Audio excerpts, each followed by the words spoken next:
Welcome back to Capitol Tonight. State Representative Marcia Farney, Republican from Georgetown, and State Representative Eric Johnson, Democrat from Dallas, both here with us with this bipartisan bill on full-day pre-K. Good to have both of you here. Good to be here. Thank you. It's wonderful to talk about something bipartisan, and so congratulations right there. But let's talk about full-day pre-K, because it is something that a lot of parents, families really look at as something that's essential.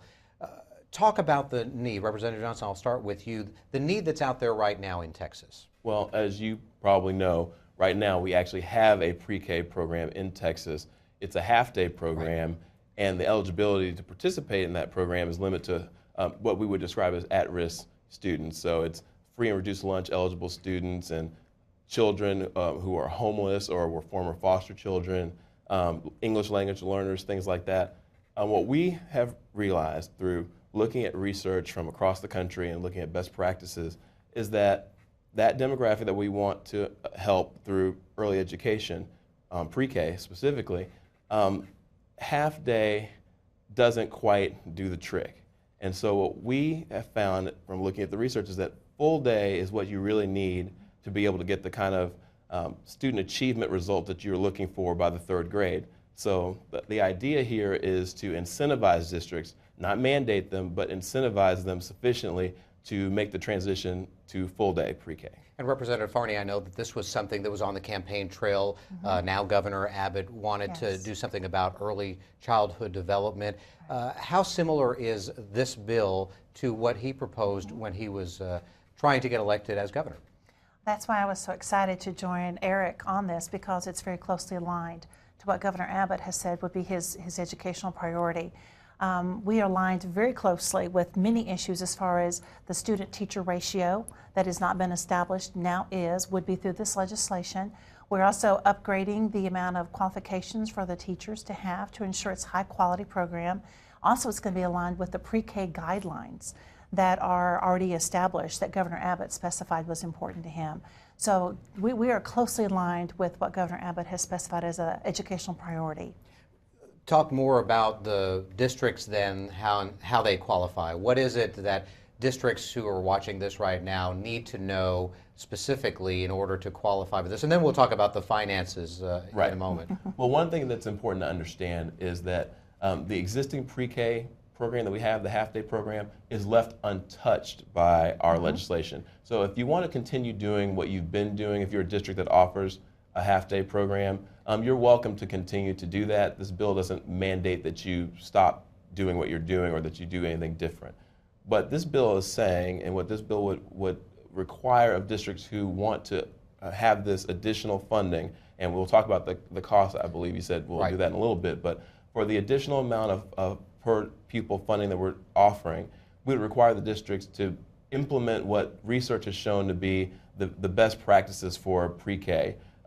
Stuff that people have looked at and said, you know, this is what you have to have a quality pre-K program. So it's some of the things that Representative Farney mentioned, but going to full day itself is one of the key components of quality. That's part of the definition of quality as far as we're concerned, as far as the research is concerned, but certainly the teacher-student ratios is part of it. The teacher training requirements that are in the bill are a part of quality.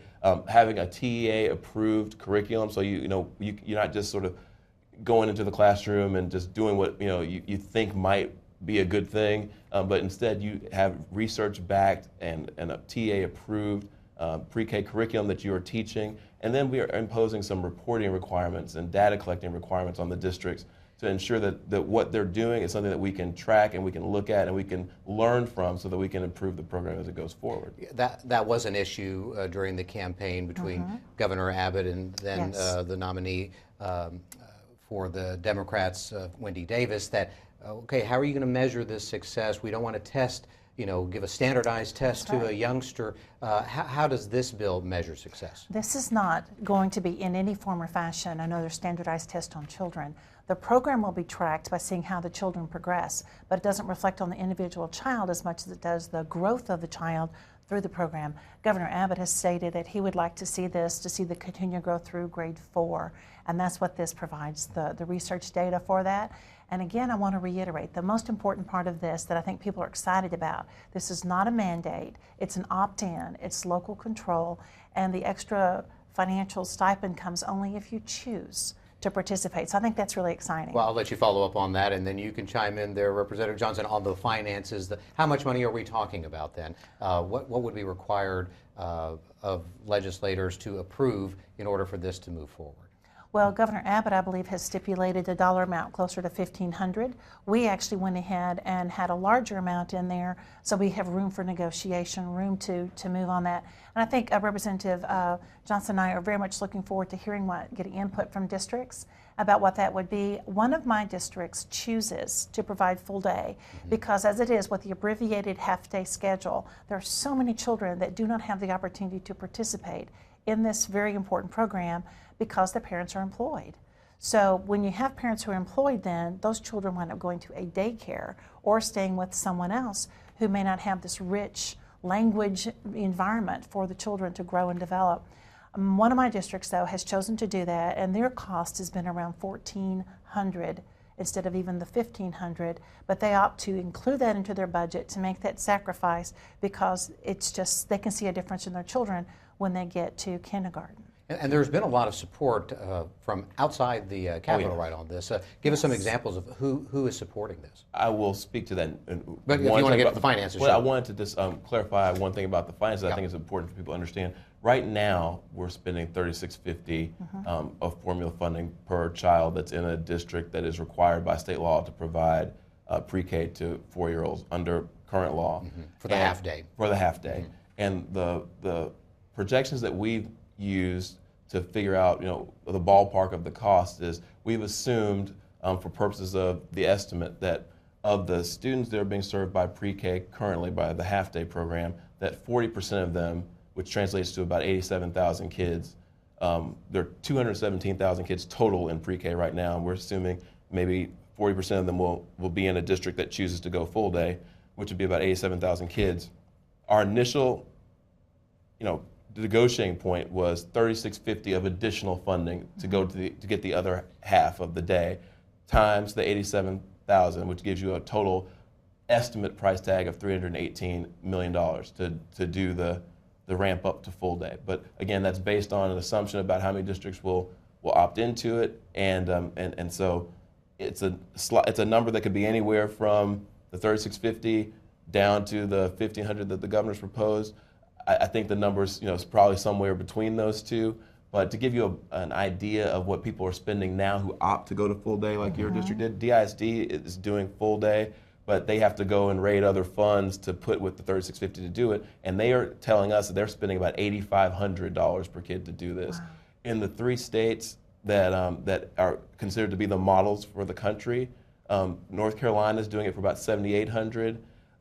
Oklahoma is spending about, I think, $8,080, something like that, somewhere in the $8,000 range, and Maryland is spending almost $10,000 per kid on this. So for us to be even talking about $7,300 is already way below where anybody else who's doing this is, but we wanted to be conservative in our estimate, and we're assuming, again, 40% participation, so that's how we get there. What are you hearing from outside the Capitol as far as support for this? Oh, a lot of excitement about it. I think everyone knows that, especially the research from 2009 forward, all supports the full-day program.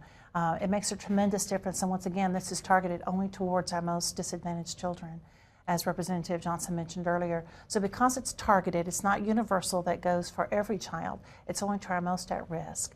So we're really hoping that this will make a tremendous difference, and again, be very supportive of what Governor Abbott has said is his agenda. So so far have only heard when people understand the actual tenets of the bill, they've been very pleased. If they misunderstand and think it's universal, which it is not, that makes a difference. So it's just a matter of messaging, letting them know what the bill actually does provide. We're practically out of time, but just very quickly, how did the two of you get together on this? Well, I can tell you this. I approached Representative Farney because I actually engaged in a pretty extensive analysis of who I thought the most interested and most committed to pre-K and early childhood education member of the House was, and I was certainly looking for this to be a bipartisan effort, and her name came up repeatedly, and I knew her from last session. We got to know each other. I supported some legislation that she did last session on mandating financial education in our high schools, and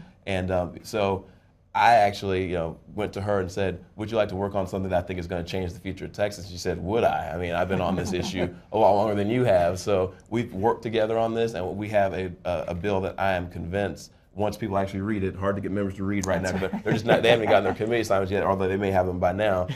But once they read it, I think they'll find that this is a great bipartisan approach to a problem. We are out of time. Quick last word. Just education shouldn't be partisan anyway. Those children sitting in our classes aren't Republicans and Democrats. They're the future of our state.